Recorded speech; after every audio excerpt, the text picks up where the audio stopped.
ಹಸಿರು ಹೊಲಗಳು, ಪಂಪಾ ನದಿಯ ತೀರದ ಸುಂದರ ದೃಶ್ಯ. ಅಲ್ಲಿ ಜೀವಿಸುತ್ತಿದ್ದರು ಚಂದ್ರು ಎಂಬ ಹುಡುಗ ಮತ್ತು ಅವನ ತಂದೆ ರಾಘವಯ್ಯನು ಒಬ್ಬ ಗಂಡುಮೆಟ್ಟಿ ರೈತ. ಚಂದ್ರು ಪ್ರಜ್ಞಾವಂತ, ಧೈರ್ಯವಂತ. ಆದರೆ ಅವನ ಹೃದಯದಲ್ಲಿ ದೇಶಕ್ಕಾಗಿ ಏನು ಮಾಡುವೆಂಬ ಆಕಾಂಕ್ಷೆ ಇದ್ದಿತು.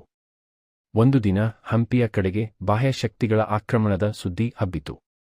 ಮುಸ್ಲಿಂ ಸೇನೆ ವಿಜಯನಗರದ ಕಡೆಗೆ ಬರುವ ಸಾಧ್ಯತೆ ಇದೆ ಎಂದು ಗ್ರಾಮದಲ್ಲಿ ಆತಂಕ. ಚಂದ್ರು ಈ ವಿಷಯ ಕೇಳುತ್ತಿದ್ದಂತೆ ಹೆಮ್ಮೆಯಿಂದ ಹಿಂದೂ ಸಾಮ್ರಾಜ್ಯದ ರಕ್ಷಣೆಗೆ ನಿಲ್ಲಬೇಕು ಎಂದು ನಿರ್ಧರಿಸುತ್ತಾನೆ. ಚಂದ್ರು ರಾಜಧಾನಿಗೆ ಹೋದನು. ಅಲ್ಲಿ ಅವನು ಕೃಷ್ಣದೇವರಾಯನ ಕಾಲದ ಹಿರಿಯ ಸೇನಾಪತಿ ತಿಮ್ಮಣ್ಣ ದಂಡನಾಯಕರನ್ನು ಭೇಟಿಯಾಗಿ ಸೇನೆ ಸೇರಲು ಅರ್ಜಿ ಸಲ್ಲಿಸುತ್ತಾನೆ. ತಿಮ್ಮಣ್ಣನಿಗೆ ಈ ಹುಡುಗನ ಧೈರ್ಯ ಇಷ್ಟವಾಯಿತು. ಅವನು ಚಂದ್ರುವನ್ನು ತರಬೇತಿ ಶಿಬಿರಕ್ಕೆ ಕಳುಹಿಸುತ್ತಾನೆ. ಚಂದ್ರು ಅಲ್ಲಿ ಇನ್ನೂ ಹಲವಾರು ಯೋಧರ ಜೊತೆ ಶಸ್ತ್ರಾಸ್ತ್ರ ಮತ್ತು ಕಾವ್ಯಗಳಲ್ಲಿ ತರಬೇತಿ ಪಡೆಯುತ್ತಾನೆ. ಅಲ್ಲಿ ಅವನು ಕಾಳು ಮತ್ತು ಮಾಧವ ಎಂಬ ಇಬ್ಬರನ್ನು ಸ್ನೇಹಿತರಾಗಿ ಗಳಿಸುತ್ತಾನೆ. ದಿನ ಕಳೆದಂತೆ ಅವನು ಶೂರವೀರನಾಗಿ ರೂಪುಗೊಳ್ಳುತ್ತಾನೆ.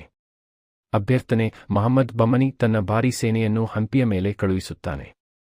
ತಕ್ಷಣ ವಿಜಯನಗರದ ಸೇನೆ ಯುದ್ಧಕ್ಕೆ ರೆಡಿಯಾಗುತ್ತದೆ.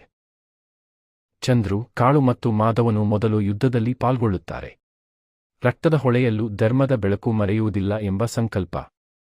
ಚಂದ್ರು ತನ್ನ ಗಾಳಿಯಂತೆ ಅಡುಗೆ ಮಾಡಿದ ಚೀಲದಿಂದ ಸಿಪಾಯಿಗಳಿಗೆ ಆಹಾರವನ್ನು ತಲುಪಿಸುತ್ತಾನೆ, ಗಾಯಗೊಂಡವರಿಗೆ ಸಹಾಯ ಮಾಡುತ್ತಾನೆ ಮತ್ತು ಮುಂದೆ ಜರುಗುವ ಹೋರಾಟದಲ್ಲಿ ನಾನಾ ತಂತ್ರಗಳನ್ನು ಉಪಯೋಗಿಸುತ್ತಾನೆ. ಅವನು ಬಮ್ಮನಿಗಳ ತಾನಾಸುಪ್ತನೆಯ ಮೇಲೆ ದಾಳಿ ಮಾಡಿ ಅವರಿಗೆ ಹಿಂದಿರುಗಿಸುತ್ತಾನೆ. ಯುದ್ಧದಲ್ಲಿ ವಿಜಯನಗರದ ವಿಜಯವಾದ ಬಳಿಕ ಮಹಾಸಾಮ್ರಾಟ ಕೃಷ್ಣದೇವರಾಯನು ಚಂದ್ರುವಿಗೆ ರತ್ನಧಾರ ಎಂಬ ಗೌರವ ಬಿರುದನ್ನು ನೀಡಿ ಅವನಿಗೆ ಸ್ಥಳೀಯ ನಾಯಕ ಸ್ಥಾನ ನೀಡುತ್ತಾನೆ. ಚಂದ್ರು ತನ್ನ ಹಳ್ಳಿಗೆ ಹಿಂದಿರುಗಿ ಅಲ್ಲಿ ಶಾಲೆ ದೇವಾಲಯ ನಿರ್ಮಿಸಿ ಪ್ರಜಾಸೇವೆಯಲ್ಲಿ ತೊಡಗುತ್ತಾನೆ. ಕಥೆ ಇಷ್ಟೇ ಇಲ್ಲ, ಚಂದ್ರು ಶ್ರದ್ಧೆಯಿಂದ ವಿಜಯನಗರದ ಸಮೃದ್ಧಿಗೆ ಕೊಡುಗೆ ನೀಡುತ್ತಾ ತನ್ನ ಬದುಕನ್ನು ಬಲಿಕೊಡುತ್ತಾನೆ. ವಿಜಯನಗರ ಮಾಯವಾದರೂ ಹಂಪಿಯ ಕಲ್ಲುಗಳಲ್ಲಿ ಚಂದ್ರು ಹಾಗೂ ಇತರ ಧೀರರ ಕಥೆಗಳು ಇಂದಿಗೂ ಜೀವಂತವಾಗಿವೆ. ಮೂಲಭೂತ ಸಂದೇಶ: ಧೈರ್ಯ, ನಿಷ್ಠೆ ಮತ್ತು ದೇಶಭಕ್ತಿ ಎಂದಿಗೂ ಮರೆಯಲಾಗದು. ವಿಜಯನಗರ ಸಾಮ್ರಾಜ್ಯ ಕೇವಲ ಸಾಮ್ರಾಜ್ಯವಲ್ಲ, ಅದು ಧರ್ಮ, ಸಂಸ್ಕೃತಿ ಮತ್ತು ಶಕ್ತಿಯ ಸಂಕೇತ. Please like, share and subscribe.